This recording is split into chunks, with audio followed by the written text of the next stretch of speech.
فرمایا پیارے محبوب صلی اللہ علیہ وسلم یاد کیجئے نہ اس وقت کو. ہائے ہائے ہائے. اور یہ باتیں بار بار اللہ تعالیٰ نے اپنے محبوب کو یاد کروائی، اور یاد اسی کو کروائی جاتی ہے جو موقع کا گواہ ہوتا ہے. اللہ اکبر اللہ اکبر.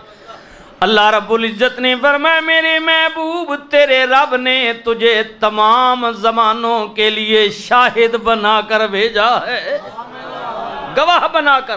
ہاں جی، حضور رحمت دو عالم صلی اللہ علیہ وسلم حضرت جابر اس حدیث کے راوی ہیں. نبی علیہ الصلوۃ والسلام نے فرمایا جابر جب جناب آدم صفی اللہ کی مٹی کو، گارے کو، پانی کو، سب چیزوں کو ملا کر گندا جا رہا تھا، ان کی مٹی تیار کی جا رہی تھی پتلا بنانے کے لیے.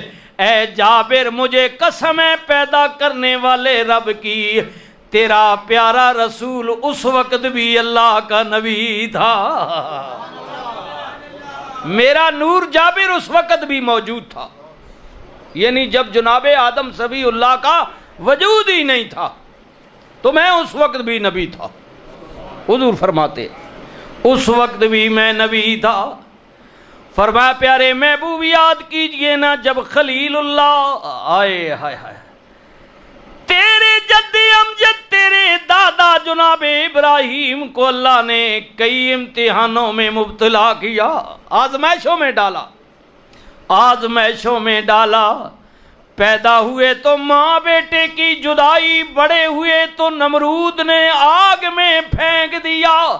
جب آگ میں پھینکا جا رہا تھا اس سے بڑی فضیلت کیا ہو سکتی ہے. حضرت جبریل آ کر کہتے ہیں خلیل کوئی حاجت ہو؟ فرمایا جبریل تجھ سے میری کوئی حاجت نہیں ہے. ہائے ہائے اللہ کے نبی کوئی حاجت ہو تو میں حاضر ہوں. آگ میں جا رہے ہیں، آخری لمحہ ہے، موت سامنے ہے، 3 میل دور سے بھی کوئی پرندہ اڑ کر گزرتا ہے تو اس کی تبش سے اس کے پر جل جاتے ہیں، تو آپ کا کیا بچے گا؟ بتائیے کوئی حاجت ہے؟ فرمایا جبریل تجھ سے کوئی حاجت نہیں ہے. اب جب جناب خلیل نے جبریل کو جواب دے دیا، آگے سے جبریل کہتے ہیں چلو مجھ سے کوئی حاجت نہیں ہے، تو اپنے رب سے کوئی بات کرنا چاہتے ہیں، اللہ سے کوئی بات کر لیں. فرمایا اس سے کیا بات کرنی ہے، وہ تو خوب دیکھ رہا ہے اور جانتا بھی ہے کہ کیا ہونے والا ہے. نعرہ تکبیر، نعرہ رسالت، بسم اللہ، نعرہ تحقیق، نعرہ غوثیہ، علماء اہل سنت. فرمایا تجھ سے کوئی حاجت نہیں ہے تو بات اللہ کی. تو فرمایا اسے تو سارا کچھ معلوم ہے، اس سے تو میں بات تب کروں نا کہ وہ لا علم ہو، اسے پتہ نہ ہو، وہ تو سب کچھ دیکھ رہا ہے. اللہ سے کیا بات کرنی ہے، وہ تو دیکھ رہا ہے، جانتا ہے وہ میرا رب جلیل، جانتا ہے وہ میرا رب جلیل کہ آگ میں بڑھ رہا ہے اس کا خلیل.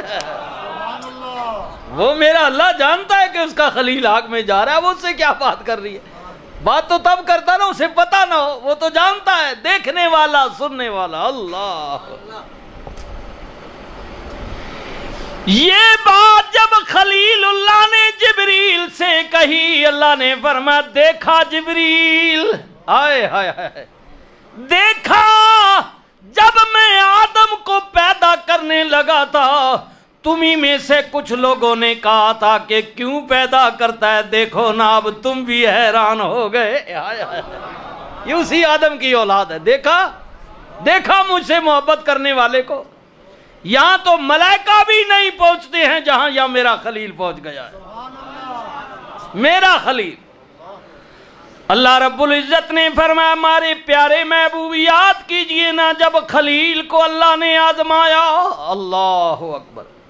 آزمایا اللہ نے خلیل کو پھر میرا خلیل ہر امتحان میں کامیاب ہو گیا، اور ہم نے کہا قال انی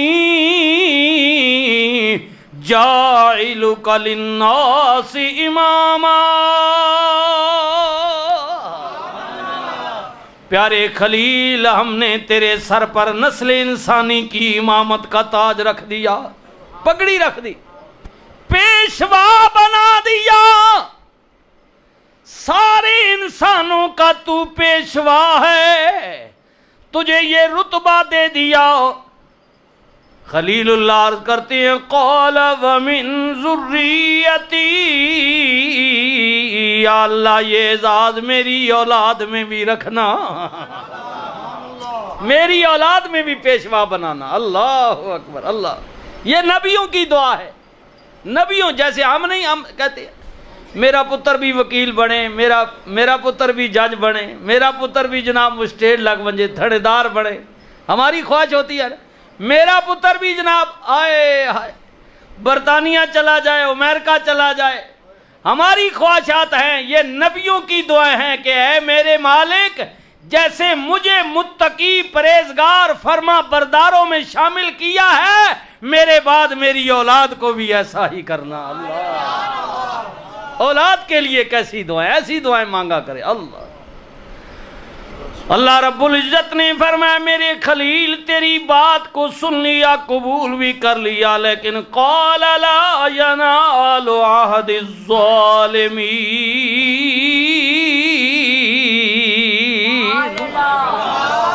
یہ اللہ کا وعدہ ظالموں کے لیے نہیں ہے، جو ظالم ہوں گے انہیں یہ عہدہ نہیں دوں گا، ہاں جو فرما بردار ہوں گے انہیں اس عہدے پر فائز کروں گا۔ اللہ رب العزت نے اگلی آیات میں کیا فرمایا؟ اللہ اکبر، وَإِذْ جَعَلْنَا الْبَيْتَ مَثَابَةً لِلنَّاسِ وَأَمْنًا وَاتَّخِذُوهُ مِن مَّقَامِ إِبْرَاهِيمَ مُصَلًّى وَعَاهِدْنَا إِلَىٰ إِبْرَاهِيمَ وَإِسْمَاعِيلَ أَن طَهِّرَ بَيْتِيَ لِلطَّائِفِينَ وَالْعَاكِفِينَ وَالرُّكَّعِ السُّجُودِ۔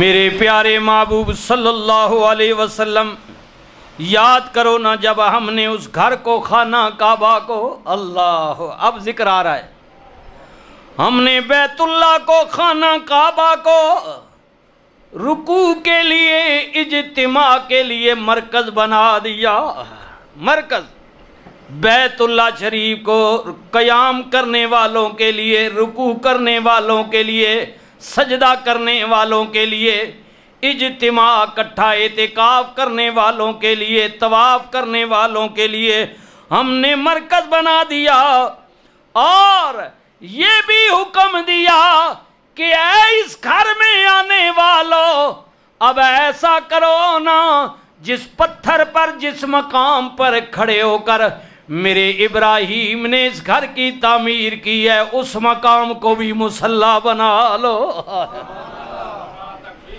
اللہ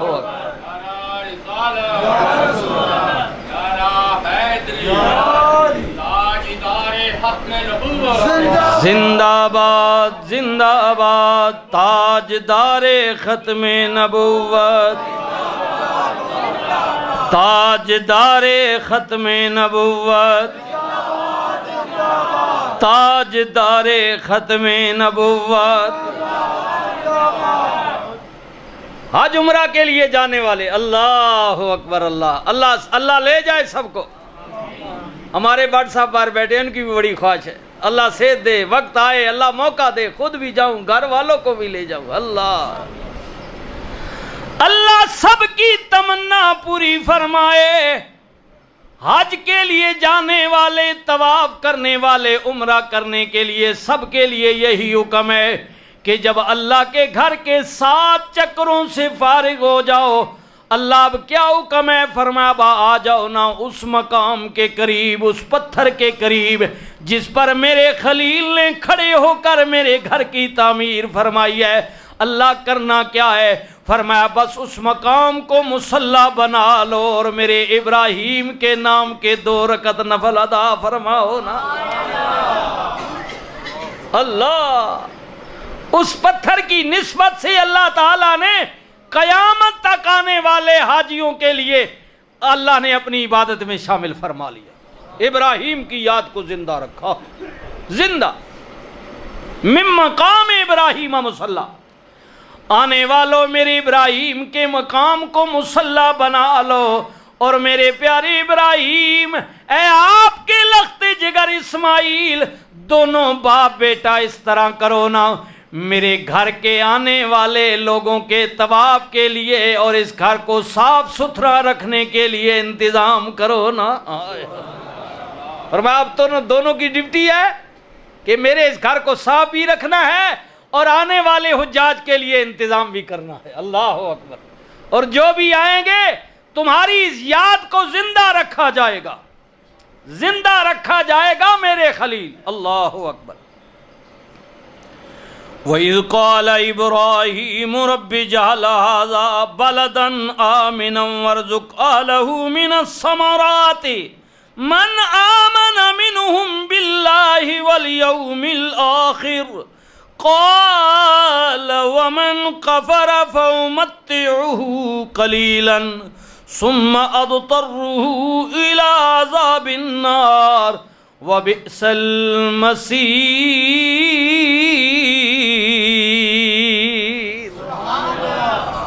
اب جب اللہ نے کہا نا کہ اس کو صاف ستھرا رکھنا اور آنے والوں کے لیے انتظام کرنا، اب سنیے خلیل اللہ عرض کرتے ہیں میرے مالک، اب میری تیری بارگاہ میں یہ بھی دعا ہے کہ جو جو ایمان والے ہوں ادھر آئیں، اس شہر میں بسیرا کریں، میرے اللہ ان کو کھانے کے لیے مختلف پھل مہیا کرنا، پھل دینا، ان کو رزق دینا۔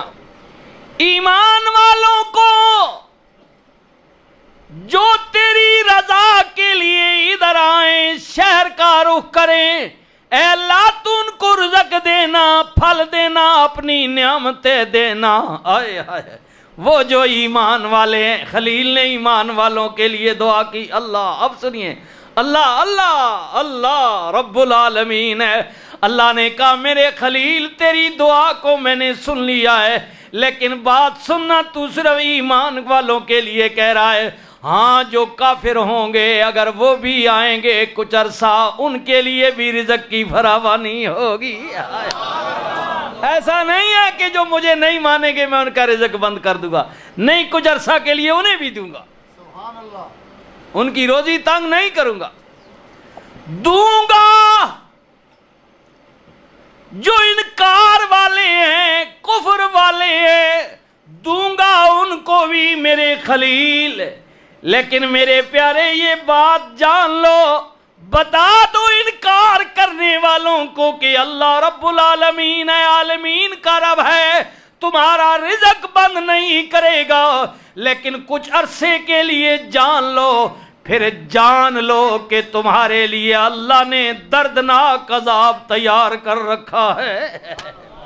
یہ کچھ عرصہ تمہیں اللہ چھوٹ دے گا، دیکھے گا، لیکن یہ جان لینا کہ یہ ہمیشہ کے لیے نہیں ہے، ایک دن اللہ تمہیں پکڑے گا۔ تھوڑے عرصے کے لیے مہلت ہے تمہارے لیے۔ یہ دوسرے دوست آپ کو پتا ہے کہ ہر مہینے کی پہلی ماہ کی تاریخوں کو جامعہ کے لیے، مدرسہ کے لیے، طلباء کی خدمت کے لیے یہ دوست آپ کے پاس آتے ہیں۔ جو بھی اللہ نے آپ کو توفیق دیا ان کی خدمت فرمائے۔ فرمایا کہ کچھ عرصہ تو اللہ ان کو فائدہ دے گا ان پھلوں میں، ان رزق میں، لیکن یہ تھوڑے عرصے کے لیے، پھر اللہ کی پکڑ آ جائے گی۔ ہاں، اللہ ان کو اپنے عذاب میں گرفتار کر لے گا، یہ تھوڑے عرصے کے لیے۔ بہتر یہ ہے کہ اللہ کے عذاب سے ڈرو اور بچ جاؤ، توبہ کر لو۔ اللہ، اور تمہیں نہیں معلوم کہ وہ دوزخ کتنی بری جگہ ہے۔ اللہ، بہت بری جگہ، دردناک ہے، بچو، سب کے لیے۔ اللہ رب العزت نے فرمایا وَيَرْفَعُ إِبْرَاهِيمُ الْقَوَاعِدَ مِنَ الْبَيْتِ وَإِسْمَاعِيلُ رَبَّنَا تَقَبَّلْ مِنَّا إِنَّكَ أَنْتَ السَّمِيعُ الْعَلِيمُ۔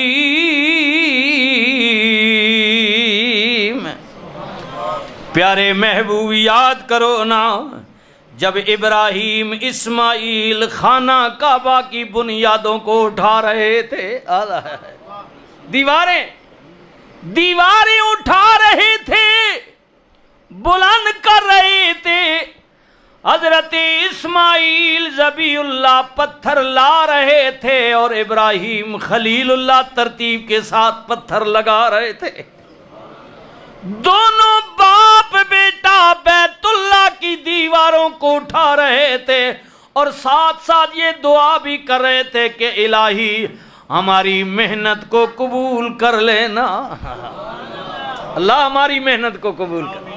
کہیں ایسا نہ ہو کہ ہماری محنت رائے گاہ چلی جائے، محنت کو قبول کر لینا۔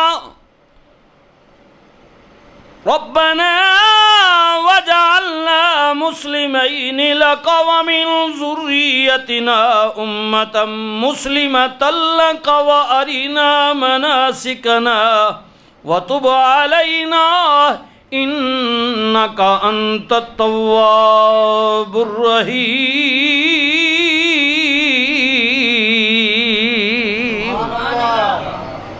آئے آئے۔ اور دونوں باپ بیٹا یہ بھی کہہ رہے تھے کہ اللہ ہم دونوں کو اپنی بارگاہ میں جھکنے والا بنا دے۔ اللہ یہ نبیوں کی دعائیں کیا کرے، میرے مالک ہم دونوں کو اپنے تابعداروں میں شامل کر لینا، جھکنے والا بنانا، اور میرے مالک صرف ہمیں نہیں بلکہ ہم میں سے ایک امت اور بھی پیدا کرنا، ہمارے بعد بھی ایک گروہ ایسا ہو جو تیرے تابعداروں میں ہو، تیرے سامنے جھکنے والوں میں ہو۔ اے میرے مالک ہم دونوں کو حج عمرہ کے قواعد، فرائض، طریقہ کار بھی بتا دے کہ ہم نے تیرے گھر کا طواف کیسے کرنا ہے۔ اللہ ہم نے حج عمرہ کیسے کرنا ہے۔ ہاں یہ بات کب ہوئی؟ جب خلیل اللہ نے بیت اللہ کی تعمیر کی نا، تو اب اللہ نے کہا کہ میرے خلیل ایک بلند مقام پر کھڑے ہو کر آواز دو، بلاؤ لوگوں کو حج عمرہ کے لیے آئیں حج عمرہ کے لیے بلاؤ۔ خلیل اللہ عرض کرتے ہیں میرے مالک میری آواز کہاں تک جائے گی، سپیکر تو ہے نہیں۔ ہائے ہائے ہائے ہائے، کہاں تک جائے گی؟ زیادہ سے زیادہ 500 میٹر، 1000 میٹر دور چلی جائے گی۔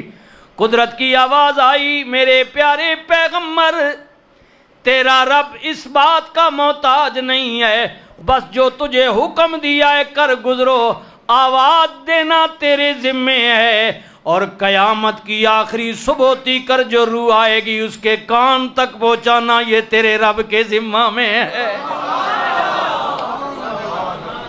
لگا دے سر، قیامت تک جو آنے والے ہیں جو بھی تیری آواز پر لبیک کہے گا، تیرا رب ضرور ایک نہ ایک دن کسی بہانے اسے گھر میں اس میں لے آئے گا۔ لبیک جو کہے گا، اللہ تاجدار ختم نبوت، لبیک لبیک لبیک یا رسول اللہ، لبیک لبیک لبیک یا رسول اللہ، لبیک لبیک لبیک یا رسول اللہ، تاجدار ختم نبوت۔ بولیے بولیے جن پر اللہ۔ اب کیونکہ وقت ہو گیا، آگے میں آپ کو بتاؤں گا انشاءاللہ تعالی۔ یہ قرآن کا اللہ اکبر، صبغۃ اللہ، یہ آگے آیت ہے، پھر آگے موضوع چلے گا۔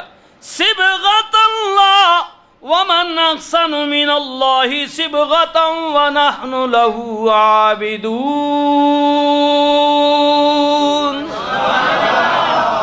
یہ جب یہود و نصارہ نے کہا نا کہ تو ملت ابراہیمی پر آیا ہے تو پھر قبلہ اول سے رخ کیوں پھیرا؟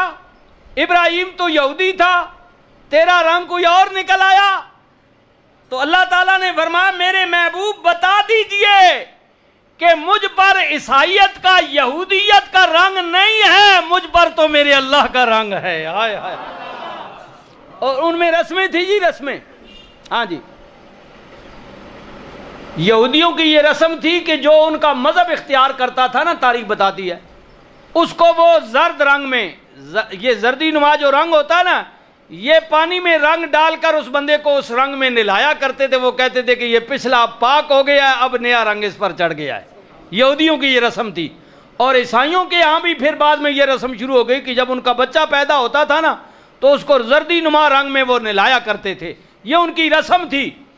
تو وہ اپنے رنگ کی تعریف کرنے لگے کہ محمد پھر تجھ پر یہ رنگ کیوں نہیں ہمارے والا، ہمارے والا رنگ کیوں نہیں ہے؟ سنیے سنیے، جن پر یہودیوں کا رنگ چڑھا ہوا ہے، عیسائیوں کا رنگ چڑھا ہوا ہے، یہ چڑھا ہوا ہے نا عملی طور پر، تو ہمارے اوپر چڑھا ہوا ہے، ہمارے اوپر رنگ چڑھا ہوا ہے۔ اللہ کرے ہمارے اوپر محمد رسول اللہ کا رنگ چڑھ جائے۔